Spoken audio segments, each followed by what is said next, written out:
You've come to the right place if you're looking to create, launch, and scale a high-value online training program. I'm your guide, Chris Badgett. I'm the co-founder of LifterLMS, the most powerful learning management system for WordPress. Stay to the end. I've got something special for you. Enjoy the show. Hello and welcome back to another episode of LMS Cast. I'm joined by a special guest. He's a nomad. He's on the move, but he's in Mexico City. Welcome to the show, curriculum entrepreneur David Cole. Hello, how's it going, Chris? And by curriculum entrepreneur, I mean he's a curriculum creator, he's a curriculum provider, and he's a curriculum connector. So all those things roll up inside of David's work in online education. I think it's mostly around the language learning. Am I right? At the moment, yes, that's where we're starting. And David's got a really interesting story. We're going to get into that, but we're going to start over in Lifter LMS land and his website, which you can find at thetutorresource.com. Go check out what he's up to over there. How do you describe the tutor? If we met at a bar in Mexico City or somewhere at a coffee shop and I was like, oh, that sounds interesting, what is the tutorresource.com? So the tutorresource.com is kind of my solution for teachers that were teaching kids in China and giving them the ability to still connect with those parents and students and find curriculum now that most of the online companies are no longer able to work with foreign teachers. So why are they able to work with the tutor resource, but not others? Because I'm connecting private individuals. So you're still able in China really to still have private tutors. And so most of the parents are still working with individual teachers here and there. And there's active groups trying to connect parents and teachers. They're just not allowed to go through a big corporation anymore. And so instead of me hiring teachers and becoming that big corporation now, I'm providing them with the curriculum, the lessons that they need to teach those students. That's awesome. That's awesome. Well, tell us about the language learning niche. I know that's a big question, but if somebody's like an expert and they're like, oh yeah, I've thought about that, or I know how to speak 3 languages or 2 languages or whatever, what is it? What have you seen in the language learning market and what makes you excited about it? I mean, you're all around this issue of curriculum and different ways of teaching through content and through meetings, virtual meetings and stuff. Like what's the language learning market like for an entrepreneur? I mean, it's an interesting market. So once you connect with some students, and I've got people on my website that work with, they're teaching kids Spanish, they're teaching French. Most of them are teaching English in China because ESL. that's where they started, ESL. And so it's a fun market because you're working mostly with kids. There are some adult classes that we do as well, but it's mostly kids, and kids can be so fun. Uh, uh, I was a stay-at-home dad for many years since my kid was born. So when I really got into it, I was like, "Oh, these kids are the same age as my kids, so I can really relate." And so I was watching them grow. And I've got one girl I've been working with for 3.5 years now, and so I've seen her grow both in language and physically. And so it's rewarding because you get to see this growth. You get to share your culture. You get to learn about their cultures, and you get paid. Now, in the private market, when you're not working through the big corporations, it's a lot more money. I've got teachers out there. I know that they're taking 15 an hour or 15 a class, all the way up to I think I've seen people with 29 a class. It really depends on what the parents are willing to spend for what you offer, and that comes down to both your personality and the curriculum that you offer. Sometimes the parents will even request a specific curriculum. They're very knowledgeable about what the standards are out there. That's cool. Well, let's talk about the tech stack, the software. You had mentioned when we first met that you were using Lifter LMS in a different kind of way. There's like kind of this the more standard online course somebody sells for $500. It has lots of videos, maybe some quizzes and assignments. Maybe they have a community attached or whatever. But how is the tutorresource.com kind of a non-standard WordPress LMS use case, would you say? Yeah. So being that I'm not selling these $500 courses and we're not selling to the end user, the student, we're giving the teacher something that they can use to screen share or whatnot with the student. So if they're going to use a Zoom or in China's Vu, then they can screen share the basically like it's a PowerPoint. So I have um, an embed feature on Lifter to embed the HTML. So you go to your Google Slides, you publish to web, you get that HTML embed code, and you throw it in there, and then they're able to make it full screen or keep it small. They're able to do a little bit more. Some of the things have the drawing tools on it, so the student can still be interactive. You say circle the umbrella, they can circle it, so they can still be interactive. You just still have to take your time out to figure out when you're creating it, to create several vocabulary slides, some phonics, some grammar, math, make sure that it fits in within this 25-minute or 40-minute lesson plans, whichever teachers are actually teaching. Then you have quizzes that you can incorporate as well, which the Lifter quizzes have been really cool for that. And I also use Edpuzzle to do video quizzes, which is really cool. And I've even embedded things from Genially, which are interactive presentations where the teacher can drag and drop. And if the teacher is actually using KoalaGo, which is another program, then the student can still drag and drop within the Lifter system as well, as long as it's embedded in there. So it gives so many possibilities depending on how what the teacher's using on their end. I'm just providing the ability for them to access the material. Wow, this is super cool. And I just want to restate it for the listener or the watcher if you're watching this on YouTube, so they understand kind of what's going on here. So at the teacherresource.com, your customer is actually a teacher who is inside or outside of China, more likely outside of China, Outside. Yeah, teaching outside. I've English. got them all around the world. So the teacher then they buy your courses, which are powered by LifterLMS, which are kind of like lessons, and then they get on a screen share with a Chinese student or wherever they are in the world, and they're using your website through a screen share to present and create the learning experience. Did I get it? Exactly. All right. Yeah, you got it perfectly there.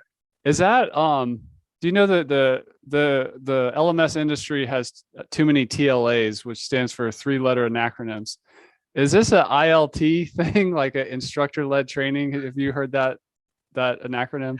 Yeah, yes. That's basically it's instructor led. It Yeah. gives the student. I do mine very open ended. Some of mine are free talk type courses where I let the student kind of tell me what they think, and I just correct their grammar Yeah. and their speech.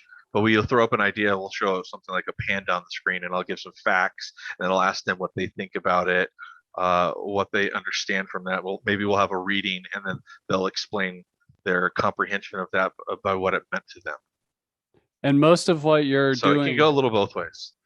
okay. And most of what you're doing though, like the way a course is conceptualized is it should fit into like a 30 or 25-minute kind of block. Yes. Um, this is super cool. I love seeing that like you kind of you use our tool to create tools for teachers, which is amazing. You're obviously really good at tech. So you kind of rattled off some names of some of the tools you use together. Like as an instructional designer and a technologist, you're assembling the tools to get the job done. Could you kind of walk us through, before we look at instructional design tool, like interactivity kind of tools, but just the WordPress stack, like hosting or essential plugins, and what Yeah. creates the WordPress site for you? Yes. So when I first set it up, I wanted my wife had the idea first off to do scheduling. She's like, at this point, when we first started conceptualizing it, so many teachers were posting out there that they're having a hard time keeping track of schedules, payments, finding out how to get things paid in China, because you can't just take a credit card from someone in China. It doesn't work that way. So we knew we needed to have that feature available for teachers who needed it or might be just getting into it. So I scoured the web. I found Amelia, which is a really cool plugin, and it does like Calendly. It does scheduling, but it allows you to do bulk packages. So a person can buy a 10 pack of classes and then schedule it one at a time. It'll take it out of their bucket and it'll show up on your calendar. And as the Amelia employee, like I am, it would schedule on my calendar within there. So that was great. And then I'm able to use the systems back end to run the process. And if for some reason the payment doesn't go through the Amelia site, I can still use WooCommerce and my Stripe Connect to still send out have the person buy a product, and then we can kind of just tweak it in the back end for the person. Sometimes it usually doesn't have errors, but that's how it works. Is when most of the time Stripe is the best way to do it, and then they just do a WeChat Pay back to us. That's Because cool. they don't really have PayPal or anything. Sometimes some parents do, but not most. And what else is in the tech stack? What are you using for hosting? So right now for my host, I'm actually on there's a Bluehost, and I might switch down the road. But for now, it's been working much better since I started getting an optimization plugin, and I'm using Perf Matters for that. And that's helping speed up the site quite a bit. I also have been, for more speed, I put in WP Vivid, a backup plugin, which actually has a good image scaler, and it removes all the images that are no longer being used and that sort of thing, which is really cool. And then you have the Lifter, which is basically powering all the classes. I'm starting to put in things with Gravity Forms to do some more CRM so that teachers can now track their students' progress. So after a class, they'll just go to a separate page, and they can type in notes and say the student did this, they learned this is the course they're doing, and then they can send those notes off to the parents really easily, so the parents can be kept up informed. Yeah, and I use Cadence Theme because it's just so smooth with an Elementor for the builder. And you have the multi-instructor or the multi-vendor plugin. Yes. So that's WC Vendors. WC Vendors. And tell us about adding that on top of your WooCommerce stack. Like, what was the need there? Well, since I wanted to make sure I could have as many vendors as I could, because it's not just me selling it, and I didn't want to have to worry about it in the back end, trying to figure out, okay, so this course sold and it's by that person, and in the month I have to do all this weird scheduling and payment system. So WC Vendors takes care of most of that for me. And so you're a curriculum creator, but you're not the only creator on your site. I'm not. I have 20 or so other great creators on the site. One of them, which is a set of 11 that are part of a group of creators. That one's a little more tricky. So that one I still have to do a little bit more math at the end of the month. But but it's just as simple as copying and pasting into a spreadsheet. Spreadsheet does most of the work. I love spreadsheets. And are those creators like creating their stuff in LifterLMS themselves? Some of them are. Some of them are not super tech savvy, and so they haven't picked up on it just yet.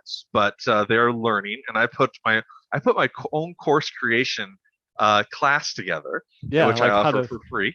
You probably saw that on there. Yeah. I watched some of yours, and I was like, okay, so Chris did this. Well, I want it to be branded and figure out how to make it so that they can just follow the steps on my site. So Chris did this. So I go through and I do a video, and then I did the type with the screenshot. So depending on the type of learner they are, they can either read through it or watch through it and follow along. I love that. Using a course to help your users or your collaborators. That's awesome. It's like internal training too. I did the same thing with another tool. I have a spreadsheet. So like I'm using Gravity View and everything to create that CRM. Before that, I've been tracking it all through a Google spreadsheet that I have that basically tracks everything, so I can remember which curriculum I'm using for which student, what lesson they are currently on, what unit, all that stuff. Because otherwise, it gets 15, 20 students that I'm teaching every day on top of working on the website. It gets confusing on the order. So I built a website, or I built a spreadsheet to do all that, and then I built a course to teach people how to use the spreadsheet. And then at the end of the course, they get the spreadsheet for free. The That's $10 cool. course. That's cool. Well, that's a great. I mean, you got some skills. Let's just give us a date or number of years you've been into WordPress, because obviously you can kind of move around and put tools together. Um, WordPress, I really only started with this. Oh Um, my gosh! So you're so new to WordPress, and you're like I a am power a user new guy. WordPress newbie. I'm in a lot of the newbie groups, and I've asked questions, and I do a lot of research. I love research. I've seen you on I mean, social media, and that is a skill to ask for help. Like you do it, and you oh do yeah, it well. You do it well. thank you. Yeah. I built Wix sites before. I did all these sites in the past through those types of things, which take no effort at all. It's just like using a builder block builder. It's so simple. Yeah. So my wife actually has been doing this for about 3 years on her website, and she's the one who told me to use Cadence Yeah. uh, and try to make sure that your site is performing well. Use perf matters, and so she got me going on some of the basics, and then I just did the research myself to figure out the rest. But I've been in Nice. tech most of my life with computers, everything. So That's the right, thing I see with education entrepreneurs and technology is it's not so much that you just know everything. It's just that you know how to learn and yeah, get in the weeds and make mistakes and just try and get faster over time. oh yeah. Run us through some of your favorite. You were rattling some off earlier that I hadn't heard of, but what are some of your favorite teaching tools or instructional design or interactive content tools that you use? Okay. For design, I first often started out with mostly Google Slides and Excel. I don't really use Excel anymore, but there are some cool things you can do in Excel where you can have people click and it'll take them to another thing.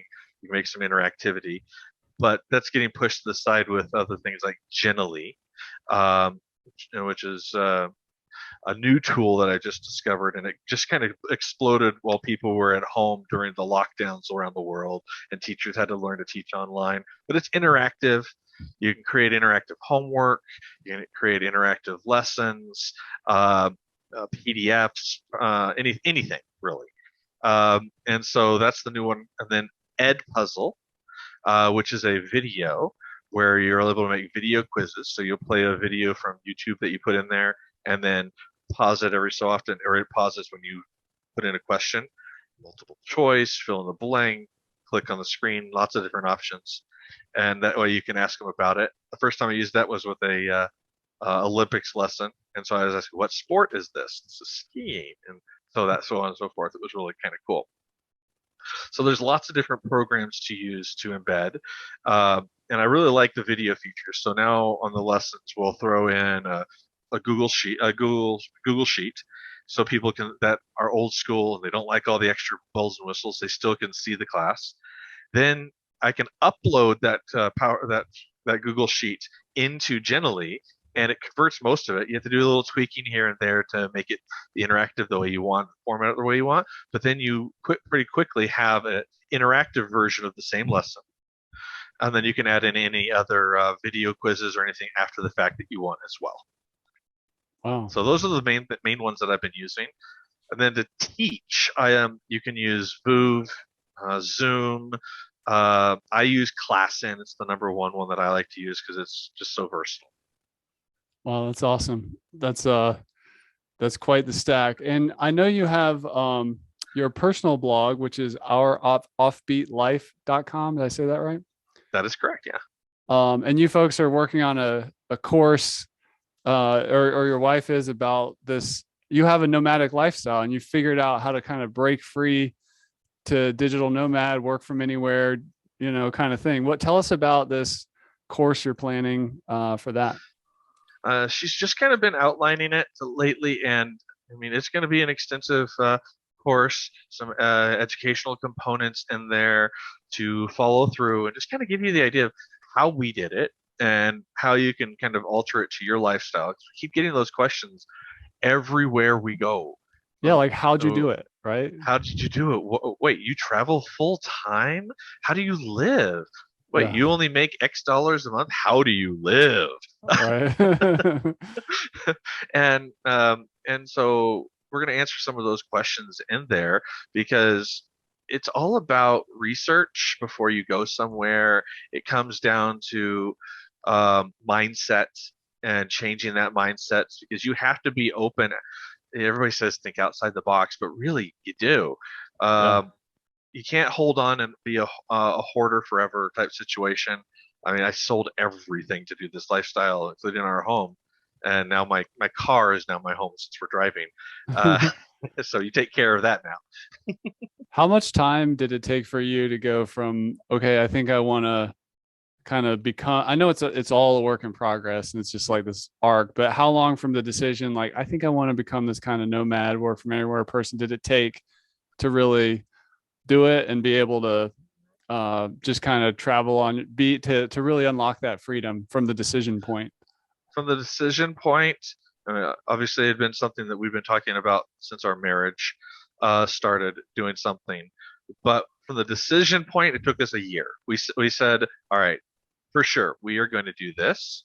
Um, you're going to do my job is to do this and work my butt off teaching and get as many students under my belt as I can so that when we make it to Asia, which was our first destination, I'd have a good amount of students that can support us because by that point it would just be me working.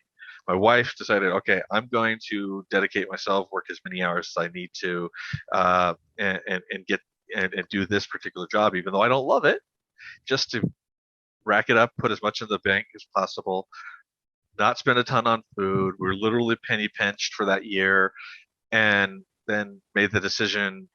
We had to decide whether to rent or sell our place at the end, and we decided to sell it at the end, which I'm glad we did because we probably would have lost it during the lockdowns when nobody was renting Airbnbs, landlords weren't getting paid, and yeah, so we made the right decision. But it took us about a year from the final saying let's do it to let's depart. Well, as a fellow digital nomad, I've been pretty settled for the past 5 years, but before that, I did move around a lot.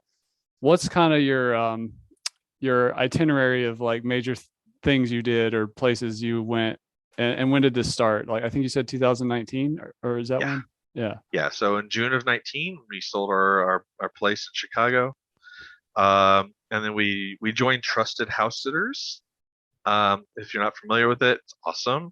I think we have a link to it on our website, promo code or something like that. But uh, um, we just kind of house sat for people around the U.S. for a little while we waited for our cruise ship because we decided, well, why fly 30 hours or whatever and have jet lag over to Asia when you can just take 24 days at sea, get there nice and slow and comfort Is and that get a full adjusted. boat? Is that a full boat, or is that Yeah, like just they're seasonally moving and they try to it sell was some tickets? it was a seasonal move, but they Yeah. sold pretty much the whole boat out at Okay. the end, and it was cool. It was one of the last big cruises, I guess, before everything crazy happened. But so we went from LA to Singapore, and then Singapore was cool but expensive, and their their national language is English, so like it was so easy to get around and speak and do everything. Then we went over to Indonesia and spent 3 days out on a little fishing boat and saw Komodo dragons and went snorkeling every day, seeing sea turtles. It was amazing. Yeah. That was one of my favorites. Then since I hadn't worked for so long, we went to Bali, and I was thinking, all right, I'll get some work done in Bali. The internet was terrible, so I spent the week there not working, just enjoying Bali. uh, and did all my work when we got to Malaysia, where spent our first 3 months there. It was great. My family loved it. I stayed inside and I worked. So then we went to Myanmar before they had their coup recently, and saw all the old temples, met some locals, and then we came back to Malaysia well, my wife helped set up a world schooler group where a bunch of other families that were traveling. We all brought our kids together at Legoland in Malaysia, and we had fun for about a week until everything went on lockdown when the virus finally was taken seriously by the Yeah. world. And nobody could get in or out after that. So we were kind of stuck there for about 18 months in Malaysia. Wow. Yeah. And Now then we're here, traveling around. Now we're traveling around Central and South America for the next few years, so we see things pan out. all right, before we leave this part of your story, I'm looking for just some words of advice if somebody's inspired. I've done a similar thing. I've had to, cut expenses, become minimal. I did it with kids as you have too. Um, so you have to like really kind of just commit, and then also just find a lot of joy in the little things and cook a lot of your own food. I mean, you can do it with a big budget, but you can also do it in a small budget. So that's what I kind of want to get across. If somebody's like really admiring the story and dreaming a little bit here, what advice do you have for somebody who's thinking of cutting the one location and kind of opening up the world? How to do it? Anything, Yeah. yeah, anything's possible. Uh, we did a very drastic approach at first because we were going to just do travel carry on only. We No don't check check bags. bags. We've Yeah. never have in all of our years of marriage. We've never We did checked one check bags. bag. We had one duffel and like a stroller, but it was only one. So yeah, because checking it sucks at baggage claims, and I love just walking past everybody and them looking at me and get stopped and saying, "Don't forget your bags." I'm like, "I've got my bags." You can buy a So t-shirt where you land, yes, you can buy a T-shirt. Yes, but on some of the smaller Asian airlines, I had to check a few things anyway because it's just they don't Yeah. have room. Um, but my biggest point of advice is travel with the things that you love. Don't get caught up on knickknacks. I am a hoarder. I'm somebody who always wants to grab stuff and get the knickknacks. But uh, I take photos for memories. I buy my son T-shirts everywhere important that we've been, so that when he's older off to college, I'll have one of these big blankets made with all the T-shirts that he's wearing. We keep them all, send them all to our father-in-law, and he's gonna have this really weird quilt. So, but yeah, keep the things that mean something to you. That's the important stuff. You don't need to worry about all the get gadgets and gizmos. Um, and you can find the same things all around the world that you can find in your hometown in America or France or wherever you're from.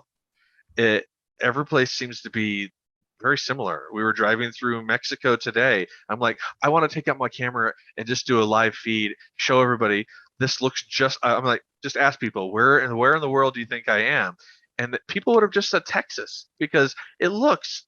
They're just driving along. It looks like a normal Texas road, suburbs.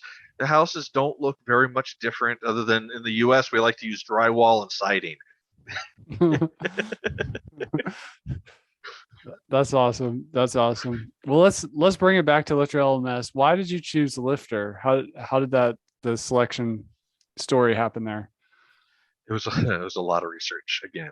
Okay. Uh, I was looking at how I would have more freedom to do what I want to do. So I was like, learn Dash, or should I do this, or should I just go to Udemy and put some courses on? And I'm like, none of this makes sense. Maybe I should just build my own course, my own, and teach people how to become a teacher.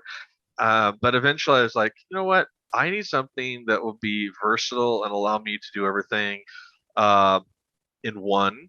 And I talked to my website builder friend. He builds salon websites all around the world, and he's another traveler. And he's like, well, to build what you're talking about, it might be 60, 70, 80 grand out of pocket to build it from scratch.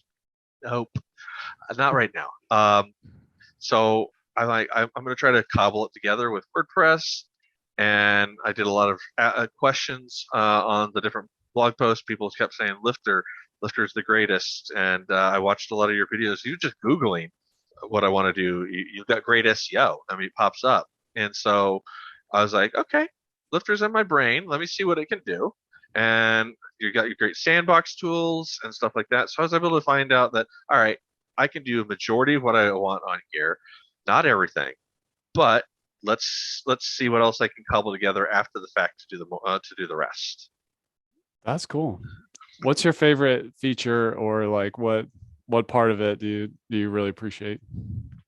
On Lifter, my favorite part on Lifter, it let's see, there's so many things I can do. I like the outline feature. I love how The course visually builder. appealing it is. The course builder. Yeah. Oh, I know. It's great. It's simple, and I can move it around. It's visually appealing. Um, and yeah, it's just an excellent way for somebody with my mindset to work with a program. So I love that. Yeah, that's awesome. I appreciate that. We like to make the complex simple, and LMS is, structured data, and you really want to be able to manage it from a screen. That's a big challenge. So like figuring out how to do the course builder is hard. And like you mentioned, your developer friend said, oh, to build a site like this might be 70, 80K. Like there's a lot you get with spending just a little bit of money or even using our free plugin. So To be honest, I was going back and forth between Lifter and New Zenler. I don't know if you're familiar with them. I am familiar with that. I have a friend who has a course creator Facebook group in Australia who's a huge New Zenler guy, and yeah, it's a good tool. But I with them, I couldn't figure out how I could really incorporate the other major tools that I wanted, which was scheduling, um, multiple vendors, and eventually the CRM for managing your students. It was a great core. It was great for just doing courses, but not for expanding out to. I think, in my opinion, my site's just gonna have infinite possibilities because if it's for all tutors, not just ESL, math teachers can use it eventually when we start making math lessons. Science teachers, history teachers, every kind of teacher I want eventually to be able to come to the course and find a course that they like.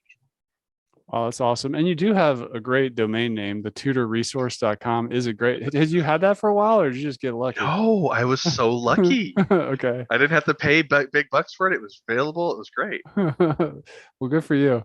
Um, Tell us a little more about the future. Like, do you see this site? Well, first of all, let me back up and say, I think you're absolutely correct that the way you describe it, like having that flexibility, this is a perfect setup for WordPress. You would never be happy in like a hosted tool that has its opinionated way of doing things. This is where WordPress really shines. It's not always easy, which impresses me with what you've been able to do with all these different tools made by different companies. But what you mentioned, just growing the site, different subject matter. You've got your lifestyle course about helping other people become digital nomads. What else is in the future as a Well, digital nomad, laptop yeah, lifestyle, work from anywhere guy? I think the sky's the limit with a site like this. If our lifestyle class also takes off, and I find that other people want to host those types of courses as well on there. I'd love to section it out and say, okay, we've got our lifestyle, we've got our courses that you can sell to the end user, and then actually have a student profile coming on. Because right now I have vendors and instructors. Those are my two profiles. I'd Yeah, love to have students come on, not the ESL student, because then it could get really cluttered. Um, but I'd love to have an in student on there. I'd like somebody to be able to come on and say, okay, I have a course idea. I teach Taekwondo and I want to do it online. I want to have an online course that can bring me residual income too. This is for anybody who wants to have some kind of residual income. mm-hmm. So we'll go out to all these different subjects, and hopefully teachers will be able to use it in their physical classrooms, their online classrooms. I think over the summer courses where kids can go online and take classes, it's going to be great for other world schooler families like I am. Instead of going to something like necessarily like OutSchool, maybe those OutSchool teachers can utilize my material. Things sell some of the material eventually to places like Cambly, who work with language learning students who want more and more curriculum coming in as well. So there's endless possibilities as we grow. That's awesome. Well, lastly, I'd just like to help other like curriculum entrepreneurs and education entrepreneurs with getting leads, getting clients, actually making it work, making money, getting people using the deal. What's worked for you from a marketing perspective for your LMS? I know you had existing relationships in the industry, but how? Yeah, what worked? What actually worked for you? I mean, I think I hit 200 users today, and I've been live for 3 months, 2 months, something like that, for reals. um, Yeah, and most of it is word of mouth. A lot of it is the people who are selling their own curriculum, marketing their own curriculum, and then people finding that. So I haven't had to spend a bunch on marketing just yet. Right now, it's just been spending the money on getting the right tools together for the website. And I'm in lots of ESL groups. Next is making my SEO work well. Right now, it's great. If you Google teachers together English, you'll find the tutor resource out there. So it's pretty cool. And that's just one of my vendors that's on there. Because we're trying to really focus on hitting some of those keyword searches, type things. So it really comes down to knowing your SEO, um, getting into the right groups that follow along, because social media is really where it's at. I haven't had to pay to market a course or anything like that yet. I don't want to if I don't have to, but I know eventually, once I reach a certain threshold, then I'm going to probably want to jump over there. Or when I want to get out of the ESL market and start bringing in people in from another market, then I might need to do some other kinds of marketing tools down the road. that is awesome. Well, that's David Cole. Go check out the tutorresource.com and also his personal travel site, which is ouroffbeatlife.com. David, thanks for being a shining example of what I call an education entrepreneur who has to do many things. They have to be an expert at something. They have to be a teacher or instructional designer. They have to be a technologist. They have to be a community builder, and they have to be an entrepreneur and figure all that out. And you're doing all that while on the road with family in tow, figuring it out, enjoying life in the process. And I love your attitude. It can be frustrating and hard in tech and business sometimes, but you got to stay upbeat if you want it to last. Any kind of final words for the people about kind of making the dream work? Of course, I think it really comes down to one of my favorite quotes: "What doesn't kill me makes me stronger." I've been an entrepreneur for many years, worn many different hats, from real estate to sales, to marketing, teacher. I mean, you name it. I've probably done it. I've failed more times than I've succeeded, but every failure teaches you to grow. Uh, and you learn, as long as you learn from your mistakes and you grow from those mistakes. Uh, you can continue to find success in many different areas. You just don't give up. You continue to grow. Don't give up. That's awesome. Well, thanks for coming on the show, David. We'll have to do another one a couple years into your journey and see what continent we're on. And thanks again for coming on the show. I really appreciate it. Of course, Chris. Thank you. And that's a wrap for this episode of LMS Cast. Did you enjoy that episode? Tell your friends and be sure to subscribe so you don't miss the next episode. And I've got a gift for you over at lifterlms.com/gift. Go to lifterlms.com/gift. Keep learning, keep taking action, and I'll see you in the next episode.